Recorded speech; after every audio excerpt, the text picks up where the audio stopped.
Joining us now with reaction, author of the New York Times bestseller Treason, former Speaker of the House, Fox News contributor Newt Gingrich. By the way, he has a FoxNews.com opinion piece coming out tomorrow on the president's address. How are you? Good. You've been here once. You sat back there once or twice. Once or twice. What'd you think? Best speech of his career. I've blown away. I mean, better than the inaugural, better than his Gettysburg speech. He was in command. You were watching the President of the United States in a way that I thought was very profound. He actually did get, Cliff and I were sitting on the Speaker's aisle on the Democratic side so we could watch them. And he actually began to build momentum all evening of more and more Democrats getting up, more and more applauding. He had a brilliant opening, you know, condemning anti-Semitism and condemning the killing of the 2 Indian Americans in Kansas, and laying out a case for people to look at, talking about Black History Month. And I think probably the Democrats were startled. I mean, this was not what they expect from a Republican president. But he went on to, I think, in many ways unify us and to lay down some tough lines. I mean, you're exactly right on 2 fronts. One, there are left-wing Democrats who are never going to be for us. And not the answer there in the free societies, you go beat them, and that's okay. There are some Republicans who don't get what the president's trying to accomplish, and they're sort of a nuisance. But I must say, and I had a very good chat with Speaker Ryan before the speech, I think there's a very big desire to get very large things done, bigger than we did in 95, 96. That's saying a lot. It is saying a lot. No, I say this quite deliberately. You start putting in massive tax reform. You start putting in serious immigration reform. You start putting in very real effort at really profoundly shifting the health system. I had a very good talk today with Dr. Tom Price. You couldn't get a better Health and Human Services Secretary. So I come out of tonight. I mean, I'm a Trump fan, and I really wanted him to win. And there was a brief moment early on when I stopped. Cliff and I were chatting. I thought, what if we were walking in to listen to President Hillary Clinton? And it did sort of give By the way, I wouldn't have been there, but okay. But it gave me a sense of how big the gap is. You wouldn't have been there, and I wouldn't have been there. You would have been home watching on your couch drinking beer. But it did make me feel a lot better about the speech I saw. Yeah, I think you're right. Let's talk. I'm trying to say that the Republicans bear the burden here. Because it was obvious tonight, there's nothing that Donald Trump can do or say that they're going to support. I would say the vast, overwhelming majority. You may get Joe Manchin in the Senate. You may get a couple of, you know, when he talked about the steel made in America, I saw some Rust Belt. There were glimmers. There were a few glimmers. So on a couple of issues, they're not going to help on the overall agenda. Well, I think it depends on how it develops. He's going to split the Democrats in infrastructure. I mean, he may get half the Democrats for an infrastructure bill. Because, and if you watch, that was the first thing they really all stood up for. Yeah. Government spending. That's right, government spending. And also, a lot of them represent urban areas that are in terrible shape. I mean, where the highways don't work, the metro system doesn't work, the waters, I mean, think about Flint, Michigan.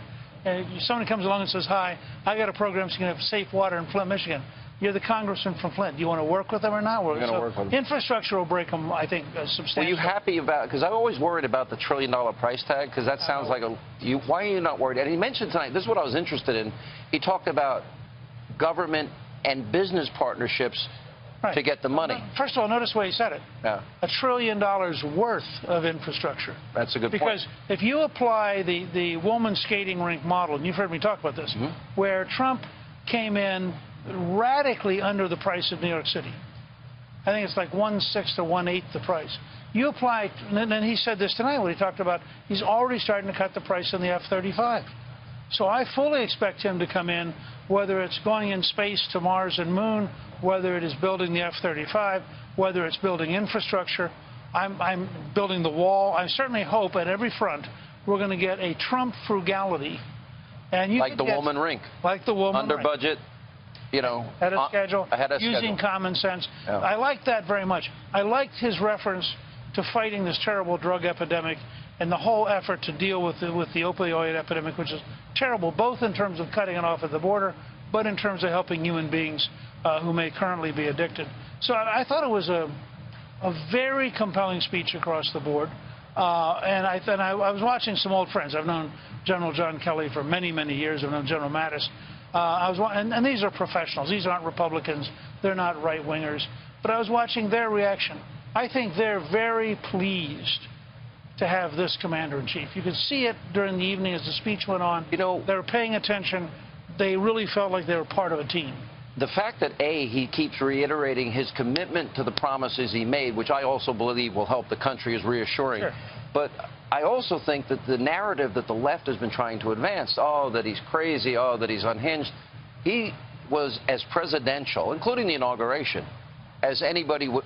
Look, you've seen Carter, you've seen Reagan, you've seen Bush 41, Bush 43, Clinton. Is there anybody you haven't seen? I've been around for You've been around for a while. How does he stack up? Well, I think, actually, I think that he certainly would rival Reagan in a different style. And this is part of what people got to understand about Trump versus normal politicians. Trump's not a great orator. Trump doesn't rely. I mean, Reagan clearly is a better speech deliverer. But this was a speech that had hammer blow after hammer blow after hammer blow. He talks about, I want to help the inner city. I mean, how can you not respond to 4,000 people being shot in Chicago and be glad you got a president who's finally going to talk about it? There's a practicality to him, though. Yeah, everything with him is, what do we need to get done? How can we fix it? What's going to work? It's total common sense. This is the first pure entrepreneur we've ever had as a president. And as you know, I'm writing a book on understanding Trump that will come out this summer. And it's partly based on the idea that he is so different than anything we've ever seen, including me, by the way. I mean, I find myself every day studying Donald Trump and trying to figure out what is he doing, because he's so much more complicated than I would ever have thought possible. In a good way. In a good way, in the sense of a really smart senior guy who has solved problems his whole life, who has been practical his whole life, who's proven to us with his cabinet he can recruit a good team. Isn't it? The amazing thing is, if you apply, remember the Grace Commission back in the Reagan years? Let me backtrack. Grace Commission, the biggest, best, smartest business minds in the country, they came up with recommendations how to run government more like a business. And how many were adopted? 0. Right. Okay, so now you have somebody that's actually implementing them without even a commission. I mean, now you actually have, but now you have a business leader who, first of all, is not afraid to make mistakes. And this is part of what the news media doesn't get. Of course Trump's going to make mistakes. He's doing more original, unique things than any president in modern times. Well, nobody can do all that and not make mistakes. But he knows, as an entrepreneur, you make a mistake, you back up, you correct it, you learn from it, you move forward. Other guys would sit around and plan for 7 years before they tried anything. He'd have done 600 things by the time their plan was finished. Yeah. Now, if you were Mitch McConnell and Paul Ryan, or if you were advising Mitch McConnell and Paul Ryan, what would you say to them? Well, first of all, they're very smart people, and they're very good friends of mine. McConnell knows more about running the Senate. I'm more skeptical of... No, McConnell knows more about running the Senate than I will know in my lifetime. He did a great job holding off that seat. This will drive you nuts. Oh, great. Paul and I were talking tonight. Yeah. We may be the two most wonkish speakers in the history of the United States. We both love ideas. We both love public policy. I'm going to try to be helpful to him on tax policy and health policy and balancing the budget. And I'm an optimist that it's going to be painful and difficult and confusing, and people are going to yell at each other. They did that when I was Speaker. But slowly over time, they chipped away at your credibility, and it just, and wore you down, tried to wear you down. I didn't have Donald Trump with me. That's a good point. All right, stay right there. Newt Gingrich is